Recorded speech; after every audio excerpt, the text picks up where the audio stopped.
And I want y'all to understand something before we dive into things here. When you suck the way Nebraska sucks and you lose 3, 4, 5 good players that were helping out your team, it is going to hurt you 10 times worse than it would hurt in Alabama, Georgia, or in Ohio State.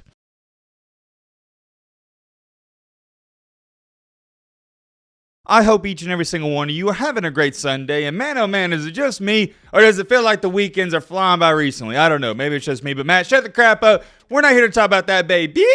We're here to talk about college football. And not just college football, but more particularly, we're here to talk about Nebraska. The last time we talked about Nebraska, it wasn't necessarily good news because we talked about how their starting quarterback, Casey Thompson, he's leaving the program. And as to where it stands even till this day, I'm kind of shocked about this, but he's still in the transfer portal. The point is, he's not going back home. We've already talked all about that. And me personally, I do think it's kind of a big deal because, I mean, that guy was your starting quarterback last year. I know a lot of Nebraska fans are going to say, well, Matt, we got Jeff Sims in from Georgia Tech. He's going to be the new starter, but I like Casey Thompson more. That's just me, though. You can sit up here all day and say, oh, well, I like Jeff Sims, but the bottom line is Casey Thompson, he was your starting quarterback. But anyways, getting along here, in today's video, we're here to talk about how Nebraska, how do I say this nicely? They're already falling apart. Yeah, I think that's the nicest way I can put this. And the funny thing is, this has been going under the radar, but not for me because I keep up with Nebraska football. Why? Because it's funny to watch them lose. I've said it before, I'm going to say it again. Nothing is funnier than watching them hype up their football team, sell out every single game, and go 4-8, 5-7. How are they falling apart though? Well, not only did you lose what I think is your starting quarterback, but we'll just say one of your quarterbacks, a running back left, which I don't think is too significant, but 3, not 1, not 2, but 3 of your wide receivers left. And one of those wide receivers was the key returning player for the Huskers, but now it just seems like, yeah, you don't have any returning stars. And whoa,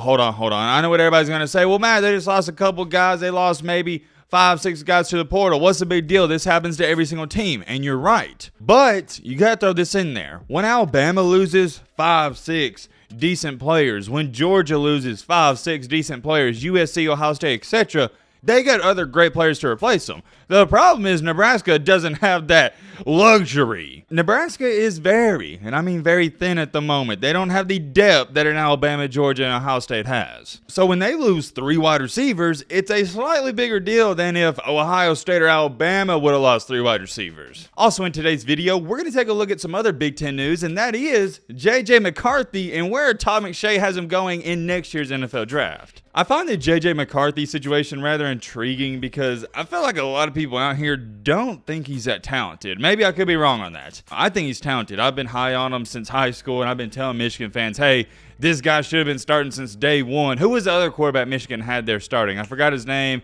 It doesn't matter. The point is J.J. McCarthy, he's talented. But here's the real question. Is the NFL talented? We got some reminder stuff to look at. It is going to be a jam-packed video. Hope you guys are ready. Hope you guys had a great weekend. All right, Matt, blah, shut the crap up. Now, without further ado, let's get into it. Okay, first thing is first, we're going to take a look at this because somebody sent this to me on Twitter. Yeah, Twitter. And it says, which week 1 game are you most excited about? Editing Matt in the building. Actually, I got good and bad news. The bad news is we're not going to talk about this topic in this video because I kind of got carried away, talked about it way too long. But the good news is we're going to talk about it in tonight's video. So if you want to see my opinions and see what we got to say about these week 1 games, come back for tonight's video. And yeah, that one's going to be a banger. I'm actually more excited for that video than this one. So yeah, without further ado, let's get on to, and we'll still call it the second topic, and that is J.J. McCarthy. And what is the second topic of this video? Well, it is no other than good old J.J. McCarthy in the Big Ten. Ah, yes, good old J.J. McCarthy. I would say last year he had a pretty decent season. I'm actually curious because I didn't even check his numbers after the season. I want to see how his numbers compare to everybody else. Yeah, pretty much how I expected. Got him pulled up right here. 2,800 passing yards, 22 touchdowns, 5 INTs, QBR 79.1. Nothing too crazy. I have no problem whatsoever with saying he was a good quarterback. He reminds me a lot of A.J. McCarron at Alabama. And the Michigan football team reminds me a lot of how Alabama used to play in 2009, 10, 11, and 12. They're a run-first type of team that has a good quarterback, but he's going to manage the game, and whenever they need him to make a big-time throw, he's going to do just that. And there is nothing wrong with being labeled as a game manager. We saw it last year against Ohio State. J.J. McCarthy can make the throws. And it's the same thing against TCU. J.J. McCarthy, he has an arm. I like him. I've liked him since day one. But the reason I brought him up is because Tom McShay has mocked him going with the 20th overall selection in the 2024 NFL Draft. Here's the thing with that. I have this weird hunch and feeling that J.J. McCarthy, he's going to come back next season as well. I'm getting this vibe that J.J. McCarthy is going to be that guy that stays there and he's not going to go to the draft next year. I just don't see it happening. But, however, what if, and this is just a what if, he has an amazing season next year. You could possibly see him going to the NFL draft because it's going to be hard for him to turn down tens of millions of dollars. But that's only if he has a great year. And to be honest, what's going to hurt his draft stock is Michigan being a run-first team. He doesn't pass the ball a lot. It all depends on how he plays this upcoming season. And I shouldn't even take this too seriously because Todd McShay is a certified goofball. This is the same guy that tried telling all of you the past 2 years that Will Levis was going to be a top 5 NFL pick when I told you the past 2 years he ain't even getting picked in the first round. Or if he does get picked in the first round, I said it'd be late first round. I would love to talk about that some more, but we're going to move on to the main topic, the main encore, the main reason you clicked onto this video, and that is no other than Nebraska football. Good old Nebraska. Where are my Nebraska fans at, man? I got to tell y'all, I'd hate to be you. I'm sorry, I'm not sorry. I'm being dead serious.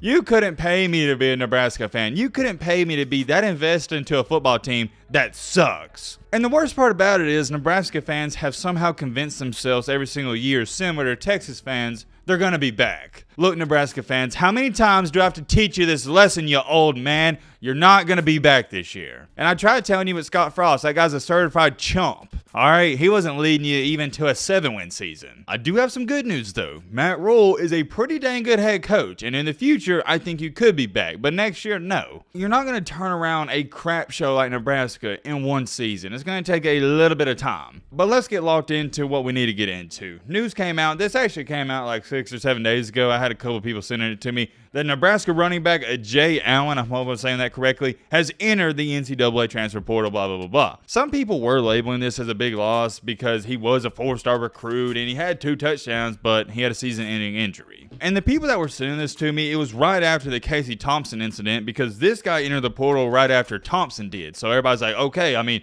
why are these players, quarterbacks and running backs, leaving Nebraska? What's going on? And to be honest, this running back leaving, that's just because Nebraska's running back room, it's kind of crowded and more than likely he wasn't going to play. I wish I could overhype this, but I'm not going to. That is the only reason for that. But with that being said, here is the really bad news for Nebraska. And I want y'all to understand something before we dive into things here. When you suck the way Nebraska sucks and you lose 3, 4, 5 good players that were helping out your team, it is going to hurt you 10 times worse than it would hurt in Alabama, Georgia, or in Ohio State. So I don't want to see anybody in the comments comparing this to, oh, well, Matt, Alabama lost a lot of players, Ohio State lost a lot of players, USC lost a lot of players, Oklahoma, I don't want to see that because y'all ain't Alabama, y'all ain't Texas, y'all ain't Oklahoma. The last time I checked, y'all are Nebraska and y'all suck. I wish I could sugarcoat this, but I'm not going to do that. I'm giving you the cold hard facts. Hold on. As a matter of fact, if you don't want to take my word for it, that's cool. Here's what a Nebraska article has stated themselves.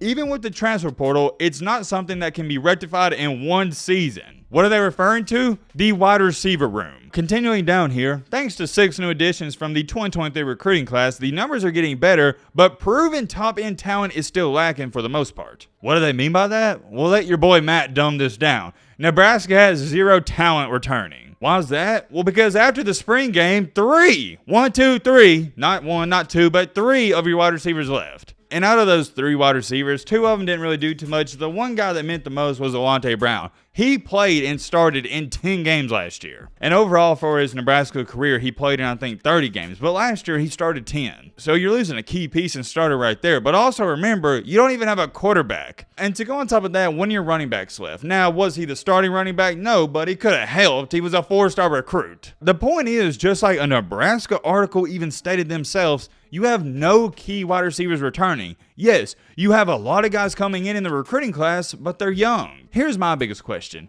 Why would 3 of Nebraska's wide receivers leave after the spring game? Why? Why is that? Somebody let me know. There's no way all 3 of those wide receivers felt like they couldn't start at Nebraska. They have no wide receiver competition. None. But here's something more interesting. Let's go back to this.